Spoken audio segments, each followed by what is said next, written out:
आज की इस चर्चा में हम भगवान शिव के एक ऐसे स्वरूप को समझने की कोशिश करेंगे जिसके बारे में अक्सर बात नहीं होती है। हमारे पास जो स्रोत हैं वो भगवान शिव को किसी देवता या संहारक के रूप में नहीं, बल्कि भगवान राम के सबसे बड़े भक्त यानी एक परम वैष्णव के रूप में दिखाते हैं। और ये विचार अपने आप में बहुत गहरा है। हाँ, आमतौर पर शैव और वैष्णव परंपराओं को अलग अलग धाराओं की तरह देखा जाता है। ये। लेकिन स्रोत हमें बताते हैं कि इन दोनों के बीच एक अटूट संबंध है, एक अनन्यता है। हाँ। अनन्यता यानी वननेस। बिल्कुल। अनन्यता का भाव ऐसा है कि एक के बिना दूसरे की कल्पना ही नहीं की जा सकती। अच्छा। स्रोत में एक बहुत सुंदर श्लोक भी है, यथा शंभुर्मयो देवो यथा रामो अपि शंभु महा। मतलब जैसे शिव विष्णुमय है और विष्णु शिवमय है, इनमें कोई भेद नहीं है। और ये सिर्फ कोई फिलॉसफिकल बात नहीं है, ये उनके चरित्र में भी दिखाई देती है। सही है। जब शिव की कथा शुरू होती है तो बात घूम फिर कर श्री राम पर आ ही जाती है। तो चलिए इसी अनन्यता के पड़ताल करते हैं। ये भाव सबसे शक्तिशाली रूप में कहाँ दिखाई देता है? स्रोत में शायद समुद्र मंथन की कथा का जिक्र है। हाँ, समुद्र मंथन की कथा इसका सबसे बड़ा कह सकते हैं उदाहरण है। जब देवताओं और असुरों ने मिलकर समुद्र का मंथन किया तो उसमें से 14 रत्न निकले। लेकिन अमृत से ठीक पहले निकला हलाहल विष। और उसकी ज्वाला इतनी प्रचंड थी, बहुत ज्यादा। छूने या पीने की तो बात ही दूर थी, उससे जो भाप और लपटें निकल रही थीं, उसी से तीनों लोग झुलसने लगे थे। सब भयभीत होकर भागने लगे। और तब भगवान शिव ने उस विष का पान किया। हम सब ने ये कथा तो सुनी है, लेकिन स्रोत इस क्यों पर ज्यादा ध्यान देता है कि उन्होंने ऐसा किया क्यों। ये कोई शक्ति प्रदर्शन तो नहीं था। बिल्कुल नहीं। ये करुणा की पराकाष्ठा थी। अच्छा। स्रोत के अनुसार उस क्षण भगवान शिव को संसार के हर जीव में, चाहे वो देवता हो या दानव, सब में, हाँ सब में, उन्हें अपना ही स्वरूप, सियाराम का ही रूप दिखा। उन्होंने देखा कि मेरे ही अंग, मेरे ही स्वरूप पीड़ा में है, जल रहे हैं। और उनकी इस पीड़ा को हरने के लिए उन्होंने उस विष को अपने कंठ में धारण कर लिया। मतलब ये कोई शक्ति प्रदर्शन नहीं था, ये करुणा से उपजा एक कदम था। हाँ। उन्होंने इसलिए विष नहीं पिया कि वो पी सकते थे, बल्कि इसलिए कि दूसरे उसे सह नहीं सकते थे। ये तो पूरे नजरिए को ही बदल देता है। यही तो शिव का वैष्णव स्वरूप है। ये उनके उस स्वभाव को भी दिखाता है जो गुण और अवगुण दोनों को स्वीकार कर लेता है। अच्छा, ये कैसे? हम अक्सर संतों के नीर क्षीर विवेक की बात सुनते हैं ना। हाँ, हंस की तरह दूध को अपनाना और पानी को छोड़ देना। बिल्कुल, अच्छे को अपनाना और बुरे को त्याग देना। लेकिन शिव ऐसे वैष्णव हैं जो अच्छे और बुरे दोनों को अपना लेते हैं। उनके गले में सर्प है जो सर्वथा त्याज माना जाता है। सही बात है। वो शमशान में वास करते हैं जहां कोई नहीं जाता। मतलब वो उनके भी आश्रय हैं जिन्हें संसार में कोई नहीं पूछता। एक मिनट, यहाँ एक बात थोड़ी अटकती है। करुणा और स्वीकार भाव तो समझ आता है, लेकिन कोई भी इतना भयानक जहर पी ले और उस पर कोई असर न हो, ये कैसे संभव है? क्या स्रोत सिर्फ ये कहकर इसे छोड़ देता है कि वो भगवान है, या इसके पीछे कोई और गहरा दार्शनिक मतलब है? क्योंकि सिर्फ कह देने से कि वो दिव्य है, आज के दौर में इसे समझना थोड़ा मुश्किल है। आपका सवाल बहुत स्वाभाविक है और स्रोत इसका बहुत गहरा जवाब देता है। रहस्य है राम नाम की शक्ति में। राम नाम की शक्ति? हाँ, विष पीने के बाद जब पार्वती जी ने चिंता व्यक्त की तो शिव जी ने स्वयं इसका रहस्य खोला। स्रोत में उनका एक कथन है, श्री राम नाम अखिलम मंत्र बीजम मम जीवनम च हृदय प्रविष्टम। इसका क्या अर्थ हुआ? वो कहते हैं कि श्री राम का नाम जो सभी मंत्रों का बीज है और मेरा जीवन है, वो मेरे हृदय में पहले से ही स्थित है। तो उनका तर्क ये है कि जहां राम नाम का अमृत पहले से ही मौजूद हो, वहां विष अपना प्रभाव डाल ही नहीं सकता। ठीक यही वो आगे कहते हैं, हालाहलन वा प्रलयानलम वा भयम कुतस्तस्य हृदि प्रविष्टे श्री राम नामनी। अच्छा। अखिल मंत्र बीजे, यानी चाहे हालाहल विष हो या प्रलय की अग्नि हो या स्वयं मृत्यु ही मेरे सामने क्यों ना आ जाए, मुझे भय कैसा। अच्छा। जिसके हृदय में ध्यान नाम का मंत्र बीज स्थापित हो गया, उसे कोई भय छू नहीं सकता। यहाँ नाम की शक्ति को विष की शक्ति से कहीं ज्यादा बड़ा बताया गया है। ये मंत्र बीज की उपमा बहुत सुंदर है। हाँ, और स्रोत में इसकी बहुत सुंदर व्याख्या है। जैसे एक छोटे से वट के बीज को देखकर कोई कल्पना नहीं कर सकता कि इसके भीतर एक विशाल वृक्ष, उसकी शाखाएं, पत्ते, फल सब कुछ छिपा है। सब कुछ, वो बीज उस पूरे वृक्ष का सार है।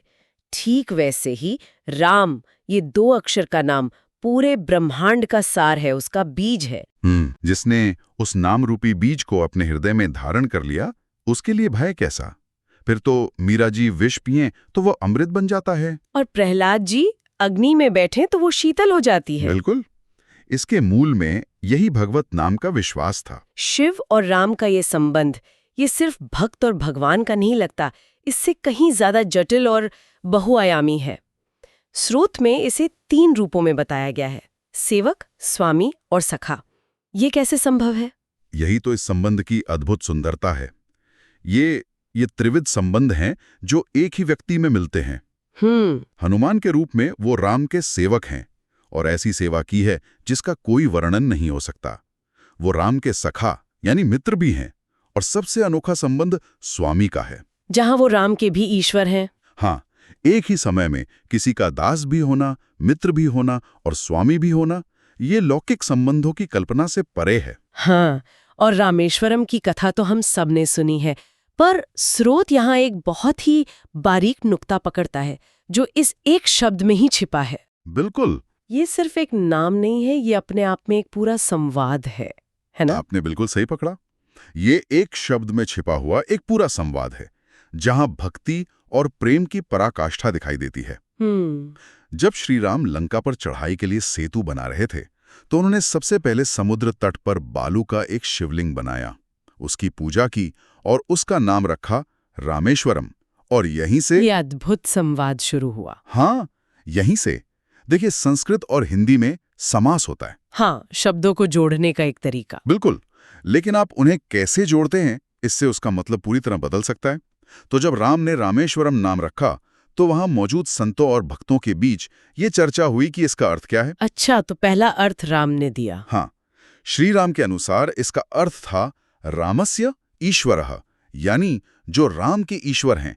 ये तत्पुरुष समास है। अच्छा, उन्होंने कहा कि चूंकि ये मेरे ईश्वर हैं, इसलिए इनका नाम रामेश्वर है। यहाँ उन्होंने स्वयं को दास और शिव को अपना स्वामी माना। और शिवजी ने इसका एक अलग ही अर्थ बताया। बिल्कुल। शिवजी वहां प्रकट हुए और प्रसन्न होकर बोले, नहीं प्रभु, यहाँ बहुव्रीहि समास है। इसका अर्थ है रामः ईश्वरो यस्य सः, यानी जिसके ईश्वर राम है वो रामेश्वर है। देखिए, दोनों का एक दूसरे के प्रति भाव। एक कह रहा है ये मेरे ईश्वर हैं, दूसरा कह रहा है नहीं, राम मेरे ईश्वर हैं। दोनों एक दूसरे को स्वामी मान रहे हैं और स्वयं को सेवक। ये तो अद्भुत है। तो फिर इसका अंतिम निष्कर्ष क्या निकला? कौन सही था? अंत में वहां मौजूद संत समाज ने हाथ जोड़कर कहा कि आप दोनों ही सही हैं, पर यहाँ तो कर्मधारय समास सबसे उपयुक्त है। और उसका क्या अर्थ है? रामः च असो ईश्वरः च, यानी जो राम है वही ईश्वर शिव है और जो ईश्वर शिव है वही राम है। क्या आप दोनों में कोई भेद ही नहीं है? कोई भेद नहीं है। आप एक ही तत्व के 2 रूप हैं। एक की उपासना स्वतः ही दूसरे की उपासना है। तो कुल मिलाकर ये एक शब्द सिर्फ एक नाम नहीं, बल्कि भक्ति का पूरा दर्शन शास्त्र है।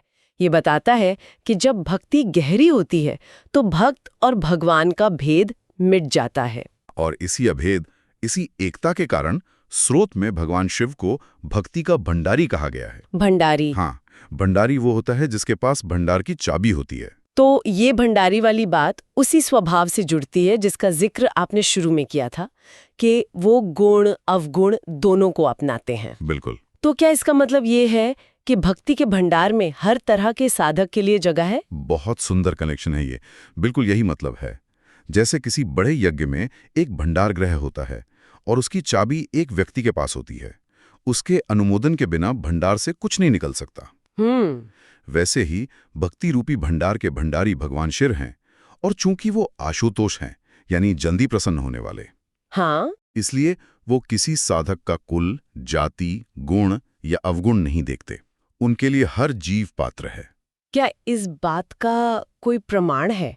मतलब क्या भगवान राम ने स्वयं ये बात कही है? हाँ, और यही इस सिद्धांत का सबसे मजबूत आधार है। स्रोत में रामचरितमानस की चौपाइयों का जिक्र है, जहां श्री राम स्वयं अपनी सभा में हाथ जोड़कर घोषणा करते हैं, क्या कहते हैं वो? शंकर भजन बिना नर भगति न पावई मोरी। यानी शिवजी के भजन के बिना कोई मेरी भक्ति नहीं पा सकता। नहीं पा सकता। वो तो यहाँ तक कहते हैं कि शिव द्रोही मम भगत कहावा, सो नर सपनेहु मोहि ना पावा। बिल्कुल। जो शिव से द्रोह रखकर मेरा भक्त कहलाता है, वो मुझे सपने में भी नहीं पा सकता।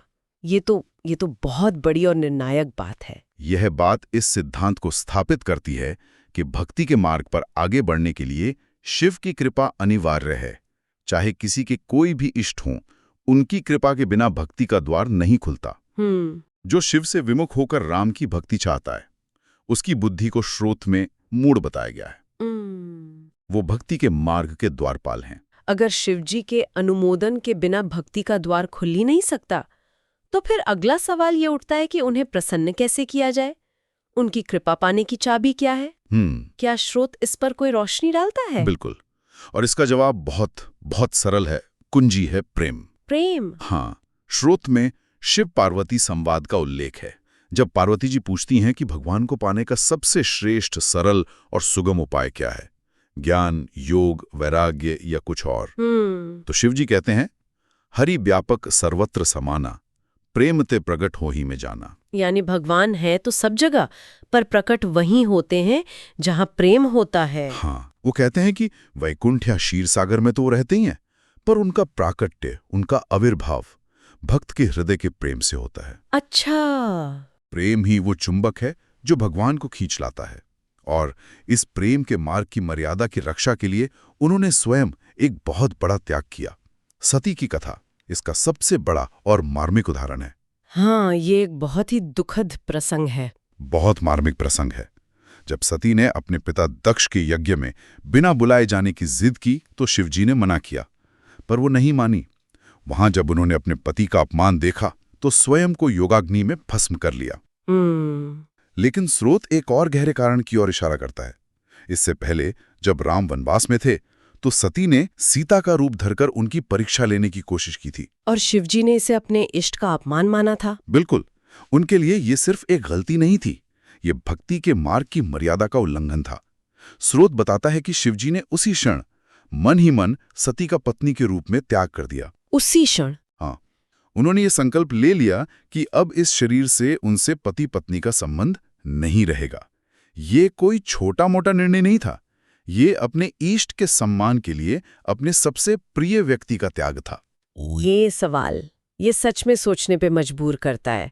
हम अक्सर भक्ति को कुछ पाने का जरिया समझते हैं, शांति, मोक्ष, कोई सांसारिक वस्तु, लेकिन यहाँ स्रोत उसे कुछ छोड़ने की, त्याग की कसौटी पर कस रहा है।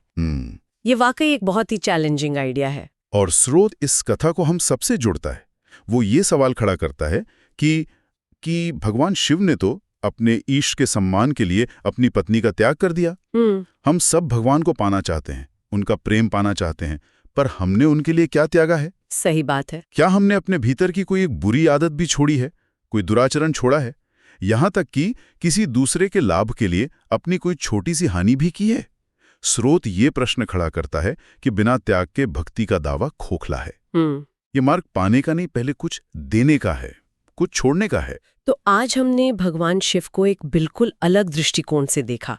एक परम भक्त के रूप में, जिनकी पहचान ही उनके इष्ट से पूरी तरह घुल मिल गई है। हाँ, जैसे शक्कर शरबत में विलीन हो जाती है। हाँ, उसकी मिठास तो रहती है, पर वो अलग से दिखती नहीं।